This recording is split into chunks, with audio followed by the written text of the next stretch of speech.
গ্রামাঞ্চলে একটা কথার প্রচলন আছে যে গরিবের চাল পরে দুবলা বনে। আমারও সেরকম অবস্থা। আমার খামারের এই দুগ্ধবতী গাভীটি বাচ্চা দিয়েছে 1 মাস বা 1.5 মাস হলো। গাভীটি জানি না কি অজানা কারণে হঠাৎ করে গাভীটি পড়ে গেছে, হয়তো ক্যালসিয়ামের অভাব। কিন্তু আমি তো ক্যালসিয়ামের ঘাটতি রাখি না, তবু হতে পারে।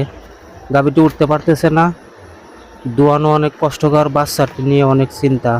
বাচ্চাটিকে অবশেষে গাভীর বাটে লাগিয়ে দিয়েছি অবস্থায়। তার মা তাকে দুধ খাওয়াচ্ছে, আর বাকিটুকু আমি দহন করার চেষ্টা করতেছি।